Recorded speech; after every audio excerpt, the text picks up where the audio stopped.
दोस्तों आज हम बात करने वाले हैं सुजलोन एनर्जी के बारे में। और जैसा कि आप लोग देख पाओ दोस्तों कि आज के दिन सुजलोन एनर्जी में हमें काफी ज्यादा उतार चढ़ाव देखने को मिली। आज के दिन सुजलोन एनर्जी हमें 10 रुपये 45 पैसे तक भी जाता हुआ दिखाई दे, लेकिन फाइनली अंत में सुजलोन एनर्जी में हमें तेजी बनते हुए दिखाई दी। और अंत में आज के ट्रेडिंग सेशन में सुजलोन एनर्जी में करीब करीब 1.5% तक भागता हुआ भी दिखाई दे रहा है। और वहीं अगर आप दोस्तों सुजलोन एनर्जी के एडवांस चार्ट पर नजर डालोगे दोस्तों, तो यहाँ पर देखो आज के ट्रेडिंग सेशन में सुजलोन एनर्जी में हमें एक डोजी कैंडलस्टिक पैटर्न फॉर्म होता हुआ दिखाई दे रहा है। और हम सभी लोगों को बहुत अच्छी तरीके से पता है कि जब भी एक डोजी कैंडलस्टिक पैटर्न फॉर्म होता है तो उस पर्टिकुलर स्टॉक में हमें एक ट्रेंड रिवर्सल आता हुआ दिखाई देता है। या तो उस स्टॉक में हमें एक तेजी बनते हुए दिखाई देती है, या तो उस स्टॉक में हमें गिरावट होते हुए दिखाई देती है। लेकिन अभी के समय में सुजलोन एनर्जी का चार्ट जो है वो हमें एक ही चीज दर्शाता है कि आने वाले ट्रेडिंग सेशन में सुजलोन एनर्जी हमें एक तेजी बनते हुए दिखाई देगी। क्योंकि अगर आप यहाँ पर सुजलोन एनर्जी के चार्ट पैटर्न को देखोगे दोस्तों, तो पिछले कुछ दिनों से सुजलोन एनर्जी हमें इस प्राइस रेंज के बीच में कंसोलिडेट करता हुआ दिखाई दे रहा है। और काफी समय पहले ही मैंने आपको बता दिया था कि अगर सुजलोन एनर्जी 10 रुपए या फिर 10 रुपए 40 पैसे के लेवल को रजिस्ट करता है, इस प्राइस रेंज में अगर क्लोजिंग देता है, तो आने वाले समय में सुजलोन एनर्जी में हमें एक अच्छी खासी तेजी बनते हुए दिखाई देगी।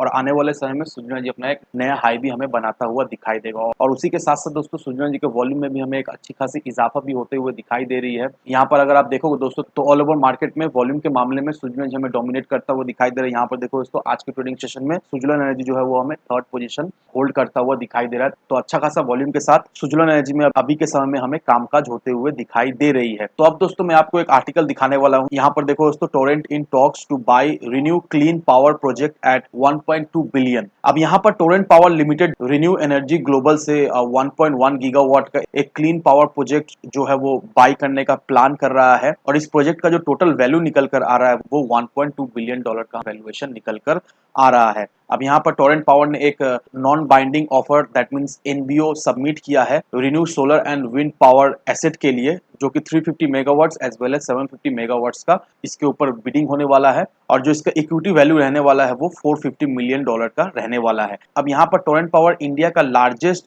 Integrated power utility service provide करता है। दैट मीन्स जनरेशन से लेकर ट्रांसमिशन से लेकर डिस्ट्रीब्यूशन, ये सारा चीज टोरेंट पावर इंडिया में प्रोवाइड करता है। और ये इंडिया का एक largest integrated power utility service provider है। अब इससे पहले टोरेंट पावर जो है वो यूएस प्राइवेट इक्विटी फर्म जो कि Global Infrastructure Partner GIP as well as Indian clean energy platform Victor Energy Green के साथ टोरेंट पावर का इससे पहले पार्टनरशिप था, जो कि फाइनली सेनकॉप इंडस्ट्रीज के द्वारा परचेस कर ली गई थी। अब यहाँ पर आप सभी को इस आर्टिकल के दिखाने का सबसे बड़ा जो पॉइंट है वो है रिन्यू एनर्जी ग्लोबल के लिए, क्योंकि हम सभी लोगों को बहुत ही अच्छी तरीके से पता है कि ReNew Energy already Suzlon Energy का क्लाइंट है। रिन्यू एनर्जी से सुजलोन एनर्जी को हमें orders as well as repeat orders भी मिलता हुआ दिखाई देता है। और टोरेंट पावर ये जो प्लानिंग कर रहा है ये 1.1 गीगावाट क्लीन पावर प्रोजेक्ट को बाई करने के लिए, और अगर ऐसा होता है तो नोरा दोस्तों इस प्रोजेक्ट का भी ऑर्डर हमें सुजलोन एनर्जी को मिलता हुआ दिखाई देगा, क्योंकि already renew power Suzlon Energy का एग्जिस्टिंग क्लाइंट है। और जैसे ही ये डील फाइनल हमें होता हुआ दिखाई देगा, उसके साथ साथ ये जो 1.1 गीगावाट का ग्रीन पावर प्रोजेक्ट रहने वाला है, इसका भी ऑर्डर्स हमें टोरेंट पावर से सुजलोन को मिलता हुआ आने वाले समय में दिखाई तो जरूर से देगा। अब सबसे अच्छी बात यह है दोस्तों, यहाँ पर फोर्ब्स एडवाइजरी की तरफ से एक आर्टिकल सामने निकल कर आया है। और इस आर्टिकल में कुछ पेनी स्टॉक के बारे में मेंशन किया हुआ है। और इस आर्टिकल में यह भी मेंशन किया हुआ है कि 2023 में कौन सा पेनी स्टॉक में इन्वेस्ट करने से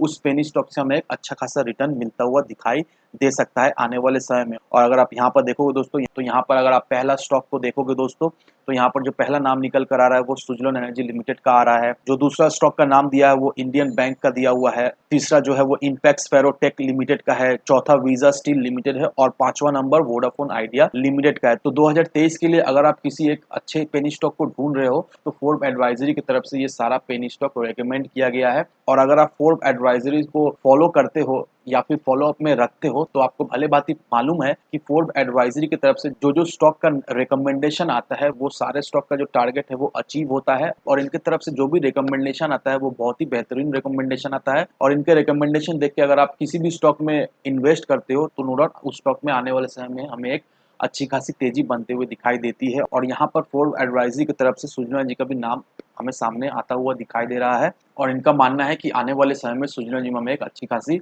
तेजी बनते हुए दिखाई देगी। और 2023 के लिए जो सबसे बेहतरीन पेनी स्टॉक रहने वाला है वो सुजना जी के साथ साथ और भी कई सारे स्टॉक का यहाँ पर नाम दिया हुआ है। आप चाहो तो खुद से ये आर्टिकल रीड कर सकते हो, मैं इस आर्टिकल का लिंक आपको डिस्क्रिप्शन बॉक्स में दे दूंगा। तो अब दोस्तों कहने का मतलब यही है कि सुजना जी में अभी के समय में हमें एक डोजी कैंडलस्टिक पैटर्न फॉर्म होता हुआ दिखाई दे रहा है, साथ ही साथ सुजना जी के वॉल्यूम में भी हमें एक जबरदस्त इजाफा होते हुए दिखाई दे रहा है, एज वेल एज एक्सपर्ट्स भी सुजना जी को लेकर अभी के समय में बुलिश हमें दिखाई दे रहे हैं। तो अगर आप सोच रहे हो सुजना जी में इन्वेस्ट करने का, तो इस लेवल से भी आप सुजना जी में इन्वेस्ट कर सकते हो। और जो पहला टारगेट जो आपका सुजना जी के लिए रहने वाला है वो 13 रुपए का रहने वाला है। ये शॉर्ट टू मीडियम टर्म का टारगेट रहने वाला है। और अगर आप सुजना जी को लॉन्ग टर्म के लिए होल्ड करके रखना चाहते हो तो जरूर से आप लॉन्ग टर्म के नजरिए से भी आप सुजना जी को होल्ड करके रख सकते हो, क्योंकि जिस तरह से सुजना जी का बैलेंस शीट हमें सुधरता हुआ दिखाई दे रहा है, जिस तरह से सुजना जी को ऑर्डर्स पे ऑर्डर्स हमें मिलता हुआ दिखाई दे रहा है, नो डाउट लॉन्ग टर्म का टारगेट बहुत ही बेहतरीन रहने वाला है। और लॉन्ग टर्म में इस स्टॉक से हमें एक अच्छी खासी मल्टीपल का रिटर्न तो मिलेगा ही मिलेगा। और जो लोग शॉर्ट टर्म के नजरिए से इन्वेस्ट करना चाहते हैं, ऑलरेडी मैंने आपको टारगेट बता दिया है, उस टारगेट को मद्देनजर रखते हुए आप चाहो तो सुजना जी में इन्वेस्ट कर सकते हो। तो इन सारे फैक्टर को कंसिडर करो, उसके बाद ही अपना एक इन्वेस्टमेंट डिसीजन लो। लेकिन दोस्तों मेरी आपसे एक ही विनती रहेगी कि विदाउट एनी डिटेल रिसर्च के बिना कहीं पर भी इन्वेस्टमेंट ना करें। वीडियो अगर आपको पसंद आए तो लाइक से सब्सक्राइब जरूर करना। तो चलिए फ्रेंड्स, मिलते हैं हम अगले वीडियो में।